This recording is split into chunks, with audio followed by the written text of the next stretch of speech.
Hi, folks. Welcome to the Prepared Homestead. This is Travis. Thank you all for stopping by to watch. Yes, as if the gravel roads and the noise isn't enough for you. Now you got this voice, right?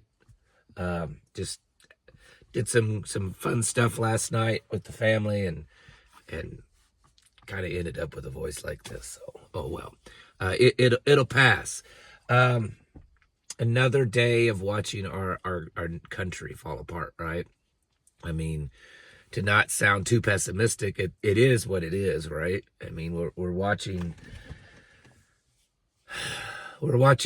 our country try to go to war. I mean, it's quite clear that for the last couple of years that this administration has been pushing for a war. We've got tens of thousands, hundreds of thousands of people, Americans that have lost everything, homes, personal items, even some lives lost. And, we'll throw them $750, because, well, you might be able to buy a week's worth of groceries nowadays with that. In fact, they just said the other day that with all this stuff going up, that food costs are going up. So you've got inflation going on, and we're going to throw you $750 because, well, that's gonna take care of everything. It's actually just ridiculous. We've got people still flooding across the border, and I feel very, very confident in saying that they'll probably flood a bunch of those illegals into all these flood areas. They'll be there to help rebuild or something like that, and then they'll just get taken over. There's already reports coming in of land grabbing, which I already have said that. Whether it's the government or companies like BlackRock, they'll move into these destroyed areas and they'll say, "Oh well, it's uninhabitable now," right? You can't live here. You can't grow food here. Your property now has 5 foot of gravel on it. We'll buy it from you. We'll buy it from you, and then probably the areas that that people still are able to stay in, some of these towns and stuff. I suspect the bigger towns, Asheville being one of them, might end up being a big 15-minute city for the country. Who knows? We'll see.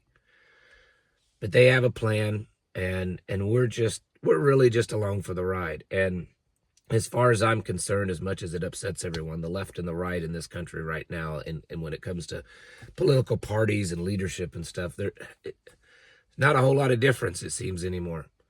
Where's the truly pro-life candidates? I don't see them.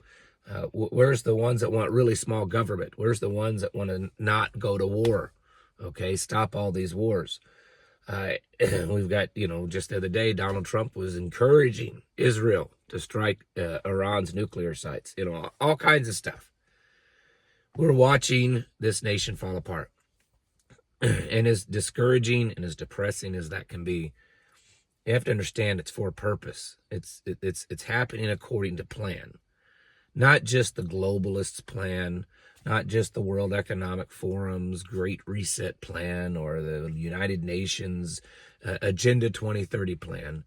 In the end, it's according to the Father's plan.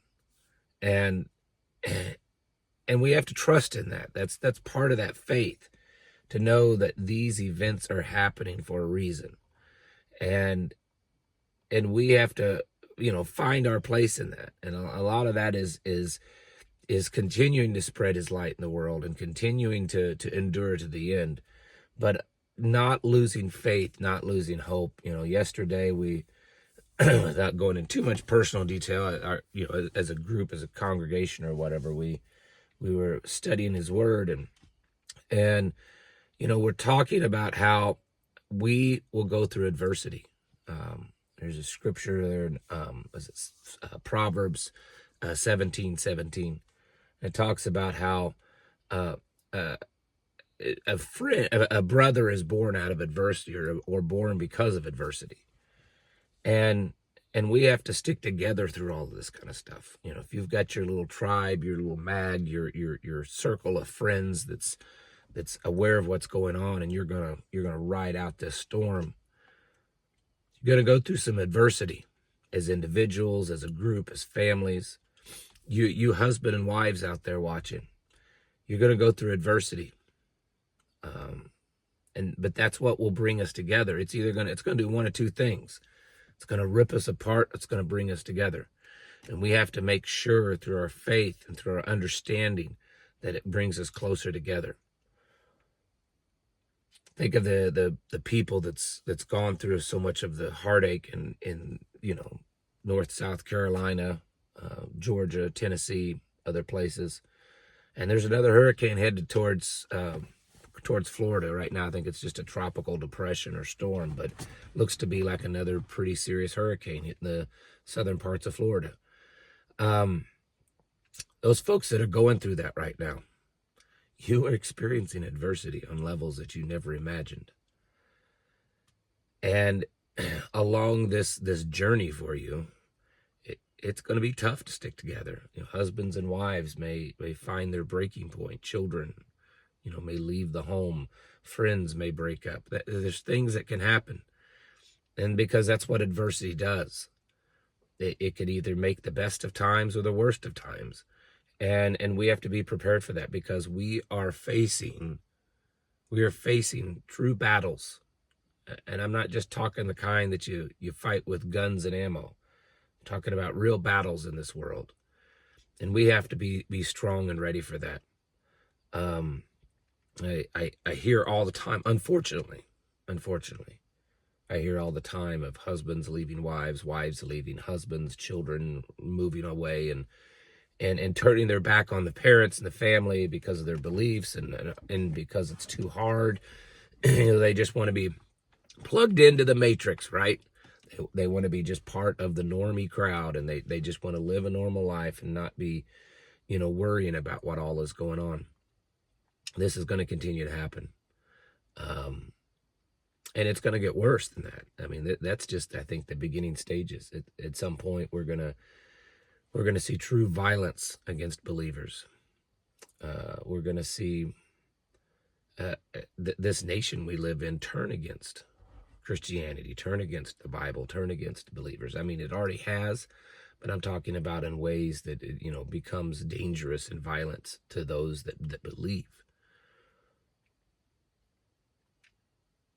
The world is getting worse. I mean, there's no other way around it. We're watching these events happen, and a lot of times myself and others like me, when we talk about kind of the highlights, the worst things, we speak of the really dramatic things that are happening, but make no mistake that there are events happening constantly that just little bitty things here and there that are adding to all of this.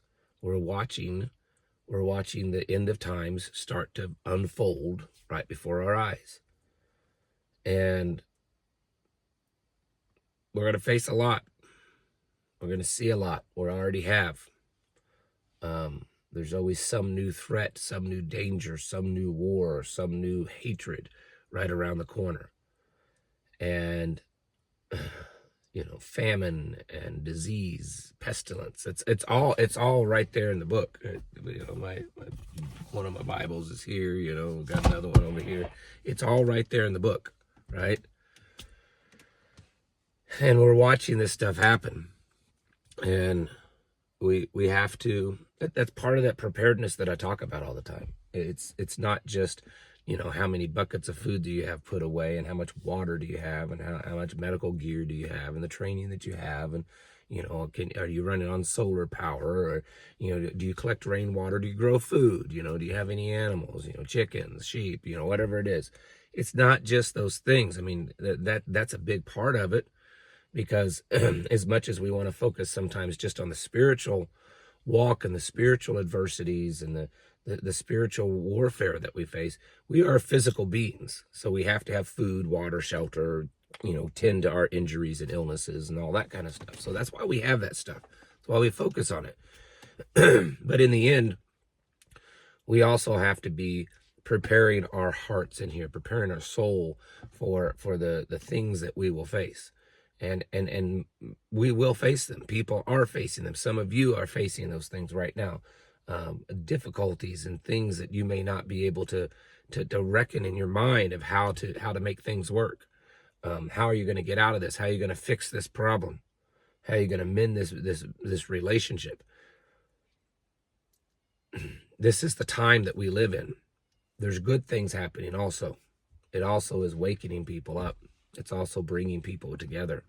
And it's refinement through fire. We have to realize that. We are going through that refinement as individuals, as a community, as families, and understand and be grateful for that refinement process, as much as it hurts, as much as it's painful, and it's so stressful and such a strain on ourselves and our relationships.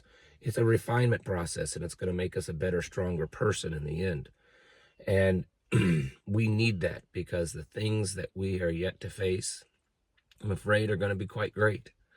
And the world and its minions, Satan and his minions, are just, they're out there just ready to take us down. We know that. And as believers, we have to be ready for that. Not just the physical ready. That's part, but it's not just that, folks. We got to be getting our houses in order. We got to be getting ourselves in order. We've got to be bringing our families together in unison, and in study, and in hiding his word in our heart, and in prayer time, and in understanding the evil that's out there and what we are facing and will face, and coming up with a spiritual plan. You know, we talk about our physical prep plan. We had to come up with a spiritual plan of how we're going to face all this. Because we are going to face it, folks. And some of you already have had a taste of it. You know what I'm talking about. And the rest of you, you better get ready, because Satan is out there, and he's hunting us down to kill and destroy. And he's trying to do as much damage as he can before the end comes. And the closer the end gets, the more damage and destruction he's going to do. Folks, it's time to get your houses in order and to prepare yourselves mentally, physically, and spiritually. Thanks for watching. Catch you in the next video.